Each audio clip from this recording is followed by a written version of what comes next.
Notre invité est candidat à la présidence de la République. Mais avant, il doit passer par la case des primaires de la droite, les 20 et 27 novembre prochains. 3 mois d'endurance à laquelle est habitué ce fan de course automobile. Il faut se méfier de son air placide et de ses bonnes manières. Il a l'intention, comme Churchill qui figure en bonne place dans son bureau, de promettre des larmes et du sang aux Français. Il ne faut pas douter de sa détermination au cours des prochaines semaines. Après tout, ses rivaux Alain Juppé et Bruno Le Maire ont été ses ministres et Nicolas Sarkozy a déjà eu sa chance. Notre invité est ancien Premier ministre et député de Paris. Bonjour François Fillon. Bonjour.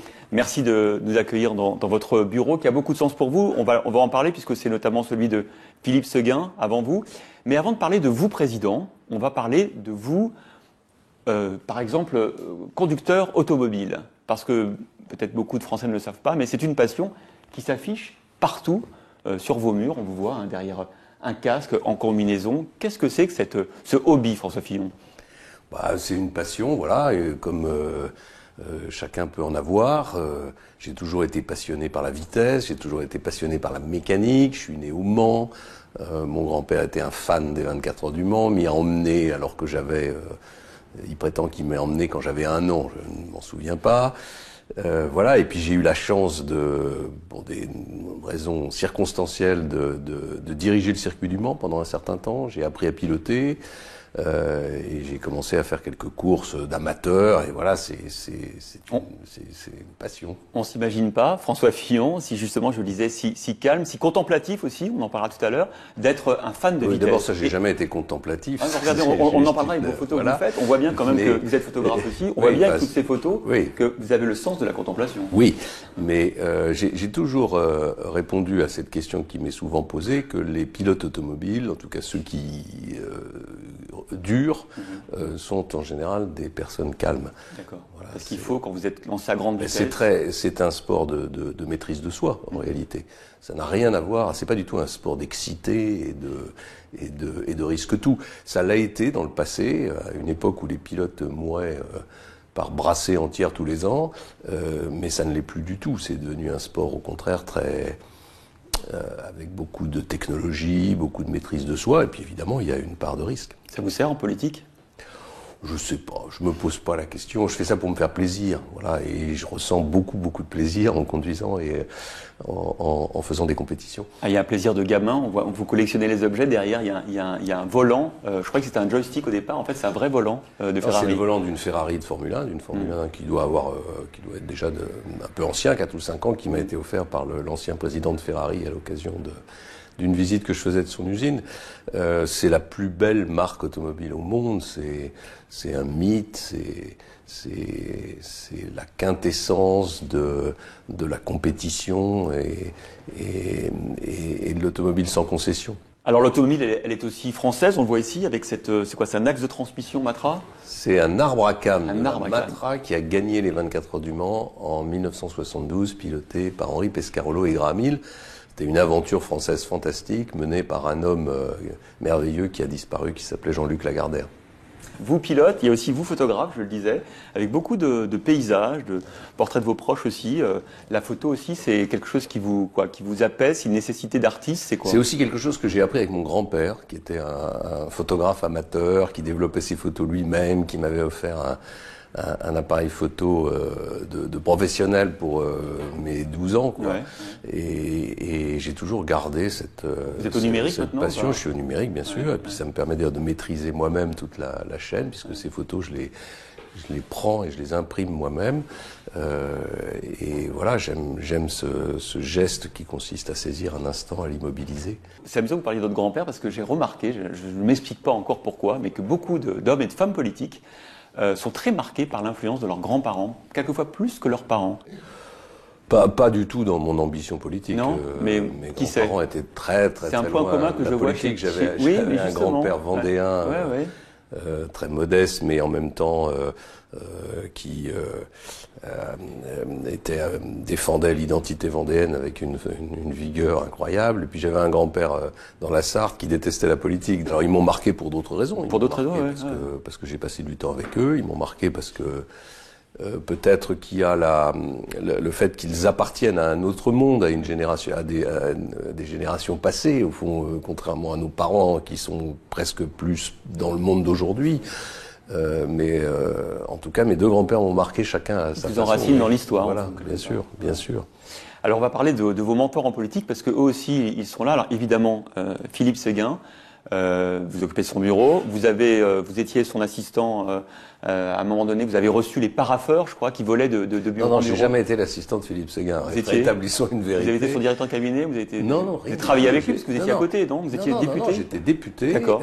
Et simplement, comme nous formions un groupe politique à nous tout seuls, enfin en tout cas à l'intérieur du mouvement gaulliste, on s'était installé dans cette aile de l'Assemblée nationale à quelques-uns. On était au fond des frondeurs. Ouais. Donc il y avait le bureau du chef qui était celui de Philippe Séguin ici, moi j'étais à côté, il y avait Étienne Pinte, le député maire de Versailles, etc. Voilà. Et je n'ai jamais reçu de parapheur à la figure. Ah, on m'a raconté que les parapheurs volaient en tout cas. Non, les parapheurs volaient sur les collaborateurs de Philippe Séguin. Voilà. Je sais que vous venez pas qu'on parle de vous comme un collaborateur. Eh ben, en tout cas, contrairement à d'autres, Philippe Séguin ne m'a jamais confondu avec un collaborateur. D'accord. L'autre, évidemment, c'est Nicolas Sarkozy. On va en dire un mot maintenant. Vous avez commencé cette campagne des primaires de manière assez offensive. Vous avez expliqué que c'était compliqué de se présenter aux Français quand on n'était pas irréprochable, même si vous ne l'avez pas cité. Vous avez dit que De Gaulle, on n'imagine pas mis en examen. Pourquoi avoir voulu taper comme ça fort directement sur Nicolas Sarkozy ? C'est pas taper sur Nicolas Sarkozy. Je pense que la France est dans une situation très difficile et qu'elle va avoir besoin de réformes très puissantes. Et ces réformes ne peuvent pas être conduites sur des malentendus, sur des postures.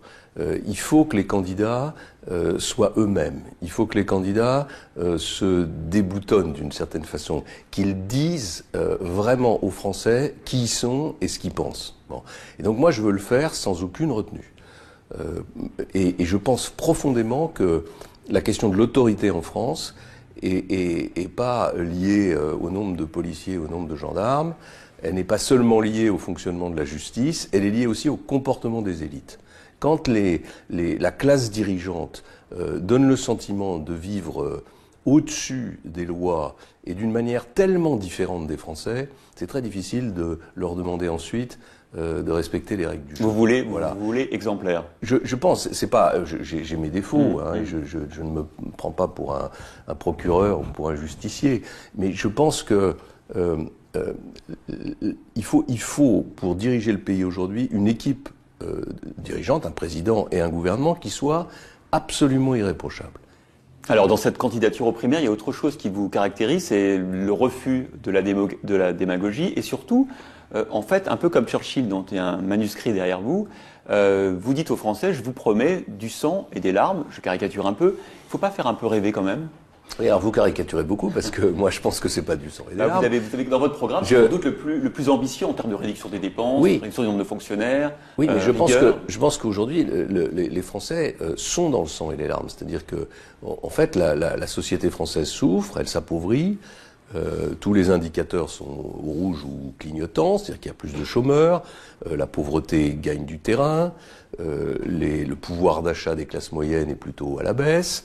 Le niveau de formation des élèves stagne ou est à la baisse, si j'en juge par le jugement sévère que vient de porter Jack Lang sur le fonctionnement de l'éducation nationale. Enfin, on voit bien que c'est un pays qui est en train de perdre pied tout doucement. Donc le sang et les larmes, c'est maintenant. Et moi, ce que je dis aux Français, c'est que en faisant un effort qui n'est pas considérable, qui consiste en gros à travailler quelques heures de plus par semaine, à partir à la retraite à 65 ans, et à accepter qu'on baisse la dépense publique à un niveau raisonnable. Je dis pas du tout je suis pas libéral idéologique, je dis pas qu'il faut plus d'État et plus de dépenses publiques, mais on est aujourd'hui à 57% de tout ce qu'on produit qui passe en dépenses publiques. Bon, si on revenait à 50%, on serait toujours dans un système avec une politique sociale importante, mais qui serait équilibrée et qui permettrait aux gens, au fond, d'avoir la récompense de leur travail. Autre caractéristique, votre positionnement politique. Vous avez eu jeudi matin le ralliement de Sens Commun, qui est l'héritier de la Manif pour tous. D'abord, c'est un bataillon assez important en termes d'électeurs, je suppose. Donc vous êtes j'imagine, contents. Et en même temps, est-ce que vous leur avez donné des gages, par exemple, de revenir sur l'un de leurs combats, qui est le mariage pour tous? C'est pour moi très important le soutien de Sens commun, parce que je partage pas toutes leurs options, hein, on a des vraies différences, mais pour moi c'est la consécration de ma sincérité. C'est-à-dire que moi je n'ai jamais varié sur cette affaire du mariage pour tous. J'étais contre, tout le monde le sait.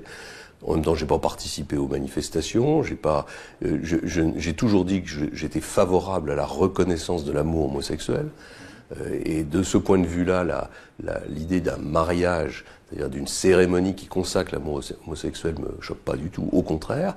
Mais en revanche, j'ai toujours dit que si j'étais en charge du pays, je proposerais au Parlement de réécrire le droit de la filiation pour régler cette question qui a été totalement perturbée par la loi Taubira de la filiation. Voilà, un enfant a un père et une mère, quoi qu'il arrive, et cela doit être reconnu dans le droit.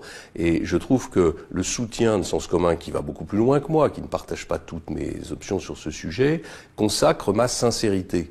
Alors que les autres candidats sont soit, il y a des candidats qui sont sincères parce que ils ont été favorables au mariage pour tous et à toutes ses conséquences, puis il y en a d'autres qui n'ont pas arrêté de changer d'opinion en fonction. Bon, on va pas reciter la même personne qu'au début. Voilà. Bon. Voilà. Juste, je vois qu'il y a le livre d'Hervé Mariton sur votre bureau, avec une question en dédicace, c'est soutiendras-tu ce projet?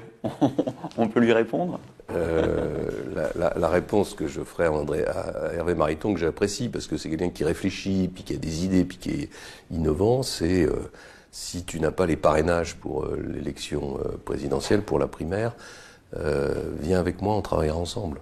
Alors vous êtes prêt à être candidat, j'ai vu qu'il y a plein de goodies dans votre bureau et dans le bureau de vos collaborateurs. Là. Cette tasse, évidemment, clin d'œil à ce qu'on se disait au début de l'émission, je roule pour Fillon, avec vous, avec le casque sur la tête, pilote, et puis il y a même des vaches à meux, François Fillon 2017 à côté.